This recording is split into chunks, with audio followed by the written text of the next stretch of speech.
If you have a very oily nose, foundation might separate and come off your nose due to the excess oil around that area.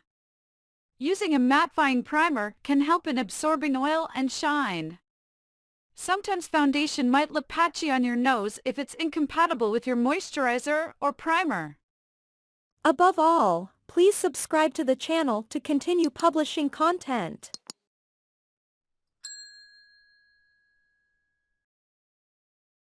Next up, we're going to go in with our primer. Now I'm going to go in with my Milk Hydro Grip. I feel like this is it's an amazing primer for this kind of problem, like your foundation separating. I just feel like this just creates that really nice tacky film over your skin, and it acts like this barrier between your foundation and your skin. So it lets your skincare get to work, and it also keeps your foundation where it's meant to be, and it creates a nice smooth layer for it. So what I'm doing is I'm smoothing this over the skin. Now, if you feel that, okay, it's severely separating, I would try it with the primer, right? I would try it with it, but I would also try it without it, just to see what works better for you. So, it's not like you have to get it right just on the first day. I'm not going to apply it on my nose because I really want to kind of show you how I would do it on someone that just has that nose issue, Whereas with the rest of the face, I feel like this is what I would do even if this foundation is separating on that area. But some people just have excessive it's way more excessive on the nose area, so that's why I'm not applying it there, but I am applying it on other areas. Now very quickly, I'm just going to apply my concealer to my eyelids, because that's not really something that it's not really somewhere where I think that you would get excessive oil. That's a whole different issue. So I'm just going to apply my concealer and very quickly do that.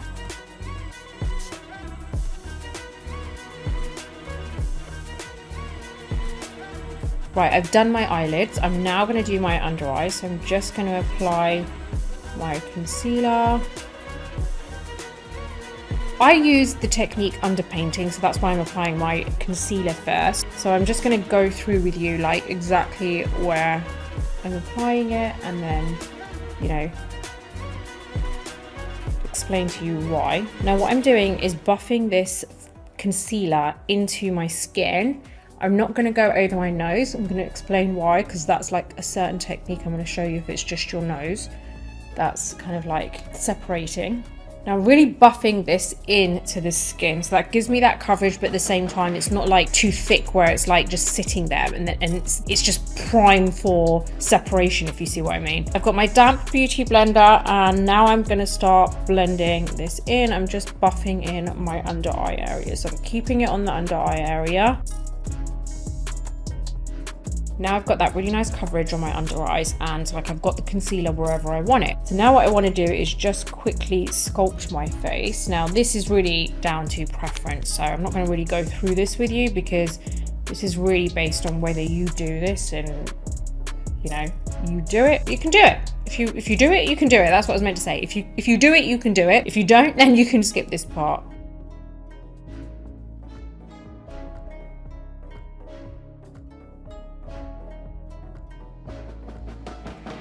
Now with the nose, I want to contour my nose. So I'm going to actually do the nose area for you now. Now, the first thing we did was apply our Lancer peptide drop. So that's our niacinamide. We applied that to our nose. We didn't apply any moisturizer. We didn't apply any primer, because I'm going on the basis that I've got a very oily nose, right? And my foundation separates. So this is what you would kind of do. Next, what I'm going to do is apply just a little bit of powder to my nose. It's the smallest amount, and I'm actually using a very fine powder. I'm using my Hourglass Veil powder, and I'm using my Real Technique setting brush. It's the smallest amount, not a lot. And all I'm going to do is just kind of like dust over my nose. That's it. That's all we're doing. And now we're going to contour the nose. So if you don't contour your nose, you can go straight in with your foundation when you do it on the rest of the face. But this is just what I like doing. So I'm just going to kind of like go over here. I personally, I'm going to be honest, I don't like applying cream on top of powder, because I just don't think it's meant to go. But with this kind of the technique that I'm showing you, it's when you have excessively oily skin. So you've just got to be careful with how you're applying your products, and honestly you have to apply the smallest amount. If I set my face with powder and it like baked it, I can't go over with cream or liquid or anything. It's going to completely ruin. But I've put honestly the smallest amount of powder on my nose, so it's very, very minor. Now what I'm doing is I'm just going to kind of buff in this contour, so the same way I usually do it. Now it's going to feel a little drier to me because obviously I don't have an excessively oily nose, but when you do have an excessively oily nose, you'll find that this actually moves around much better for you. I would really not recommend this if you have like dry skin, basically. So now we've done that, we're going to carry on with the rest of the face, and now this is where we're going to apply our foundation. I'm going to use my Dior Forever Glow today. I just feel like a bit of a glow. So I'm just shaking my foundation bottle. I'm using my shade, by the way, which is, what shade am I? Oh, 3WO. Just going to put that on the back of my hand, getting my damp beauty blender. And remember how I said you've got to make sure it's damp in the right way. And now I'm going to basically go in and apply my foundation. So let me just apply this everywhere. To be honest, like, I'm not going to just skip this application bit and just like fast forward it, because I really want you to like understand that a lot of it has to do with your application too. So you can see how I'm really kind of like buffing it into the skin. So I'm going on the back of my hand, grabbing a little bit more product, and I'm going to go onto the under eye area, and I'm just kind of like taking it underneath there. Now I like to do this in a particular like order. I like to start from the forehead and then I work my way down. I kind of do it section by section and symmetrically, like symmetrically. Is that even a word? Yeah, I just don't think I'm saying it right. I do it in a symmetric. Do you ever have that thing where you say words and you're like, it's normal, but then you're like, is that like, am I saying it right? Like, you just have a really not very intelligent moment. Right, okay, I'm gonna go back in, I'm gonna go onto the nose now, right? So this is where I'm gonna go over as normal. We applied no moisturizer, we only applied our niacinamide, and we also applied the smallest amount of powder. So I'm just going along the jawline. I like to do the jawline before I do my kind of like cheekbones, because I've got contour there, and I'm just kind of like dragging it on the jawline, because obviously I want to make sure there's no kind of like harsh lines there. But then everywhere else, kind of like buffing it in nicely. You know, I'm really pushing it into the skin. And this way, I feel like, honestly, the difference is amazing. Like when you apply foundation in the right way, it compared to like just, you know, like doing it in the wrong way, which is basically maybe not buffing it in enough, or maybe not using the right tools. Okay, now I feel like my foundation is fine. I'm happy with how that looks, and I kind of just want to set it now, really. Now this also can make a big difference in whether your foundation separates or not, is the way that you kind of set it. Now what I'm doing is I've got my powder in the palm of my hand. I'm using my Ben Nye Luxury powder in Banana, and I've got my beauty blender, and I've also got my powder puff here. You know, this is the only thing I'm good at multitasking with. Makeup, that's it. Cannot multitask with anything else. But I'm using the tip of my sponge, and I'm just going to basically grab hold of any excess product that's kind of like underneath my eyes, and it kind of like gathers up in my fine lines there. Grabbing hold of that, then I'm going to press my powder puff together, and I'm going to basically press my powder. That's the first place that I powder, because it's the first place that ends up like creasing on me. Now what I'm going to do is press it in everywhere else. This makes a huge difference on whether your foundation will separate later on. Pressing the powder in can really be a game changer. Now, if you're worried about it all looking cakey, you, to be honest, shouldn't be, because if you've got a problem, I'm pressing up my nose by the way as well, if you've got a problem like foundation separating, then 9 times out of 10, you know, it could be because of oil production. If you've got an issue with like oil production, then I don't think you're really going to have a problem with your skin looking too dry, if that makes sense. Now I'm going to go into my under eye area, and I'm just going to basically dust away this powder here first. And then I'm going in with my Hourglass veil brush. I'm just dusting away the powder everywhere else. Bear in mind, you can go much lighter with your powder, like how much you put on. This is what works for me. I'm just going to do little bits, like kind of bronze my face up a little bit, you know, just to give it a bit more dimension, a bit of warmth. Add some blush as well. First off, I'm going to get my nose finished. Now, I've already contoured it, but I do like to always go in after with the smallest amount, just to make it that little bit more sharper, you know. But at the same time, because I've done it underneath the contouring, and I'm going over with the tiniest bit, it's not going to look powdery. It's not going to look like, oh my god, this, you know, like when you see the lines. I don't really want that. So this is a really good way to do it. So I've got my 200 brush from Fenty. I've got my Shady Biz bronzer, and I'm using the tip of the brush, and all I'm going to do is just repeat the kind of contour that I did, a little V, like diamond, and then on the sides of the bridge of the nose. I'm just trying to show you that you can still, you know, like carry on as normal on your nose, even after like the technique that we've used with the powder underneath. But you should honestly find that this works really, really well when you have a nose that kind of separates a lot. Just going to go in with a little bit of highlight using my Tom Ford. And what brush is this? This is my 234. I like to do a little tiny line there and then just wipe off the excess. And then on the bridge of my nose. Okay, now my Island Ting bronzer and my Hourglass brush. I'm just going to basically bronze my face a little bit, you know, so it's just a bit warm on the perimeter.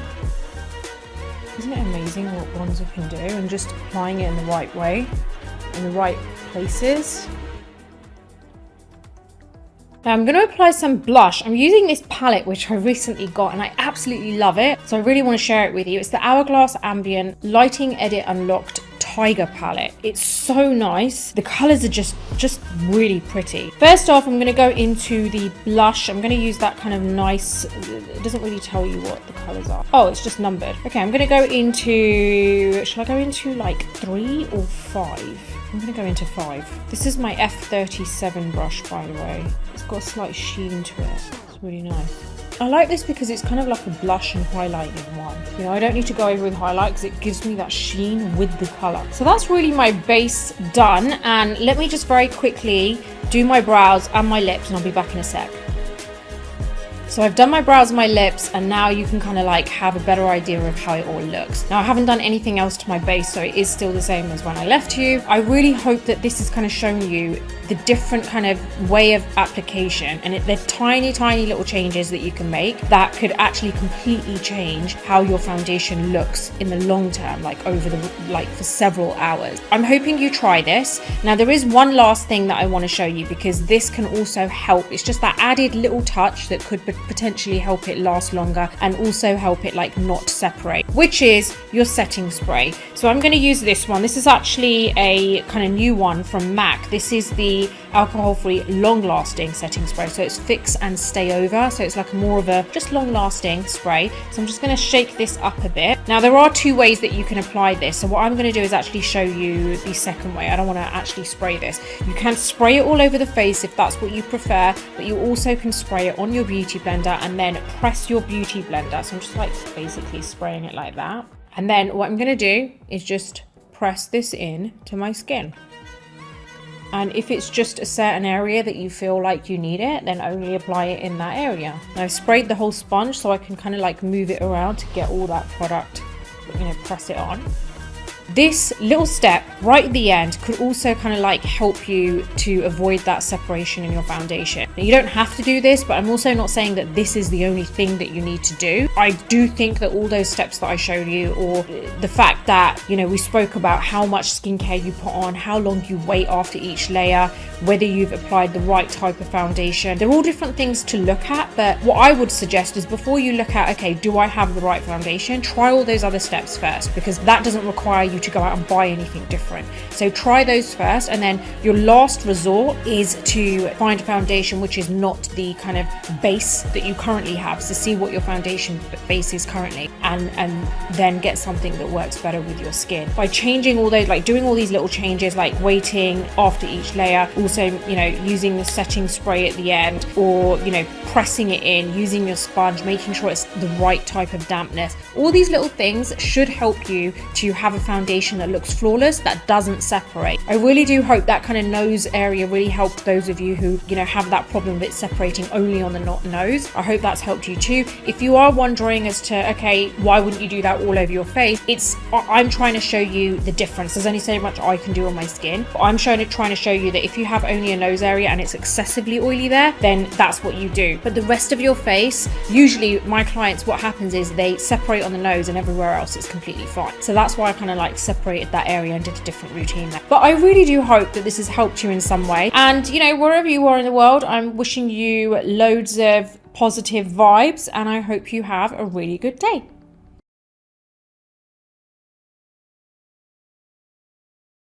using this before any makeup application. Also, to ensure that you don't get any dryness or cakiness under your eyes with your concealer, I love using an eye gel. This one from H2O Eye Oasis is a favorite. It's the instant hydrating stick.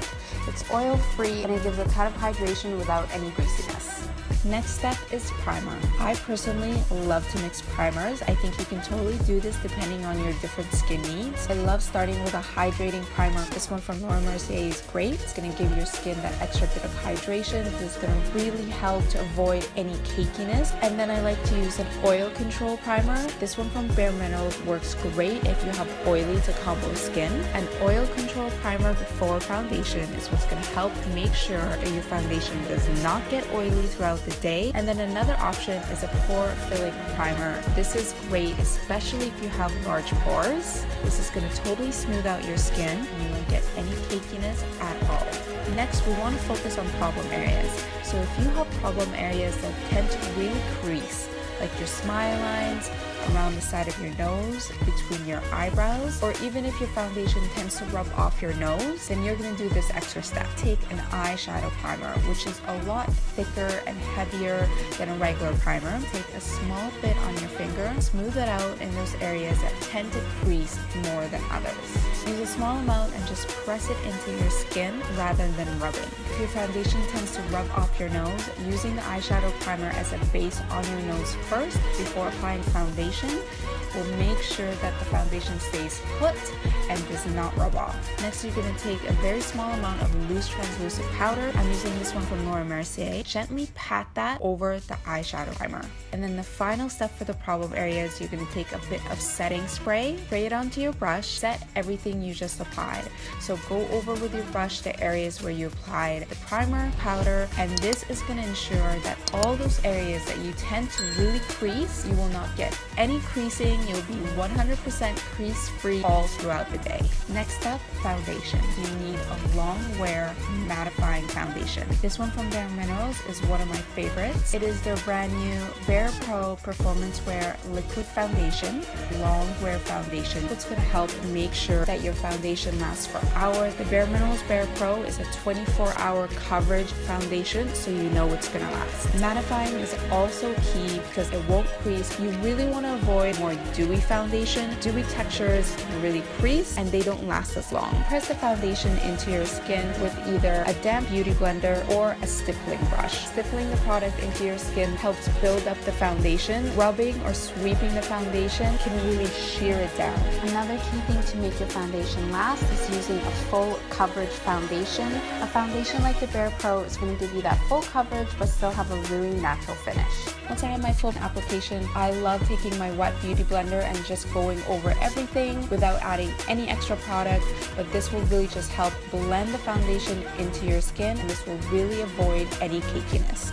Next, for concealer. You want to apply concealer after foundation rather than before. Applying concealer before can add extra texture that is unnecessary and can cause caking and creasing. And instead of using a brush, try using a wet sponge. This will help melt the concealer into your skin and make it look a lot smoother and avoid creasing and cakiness. Next step to ensure your foundation lasts is to set everything with a powder. I love using a translucent powder like this one from Laura Mercier because it's a lot finer than a pressed powder or a full coverage powder.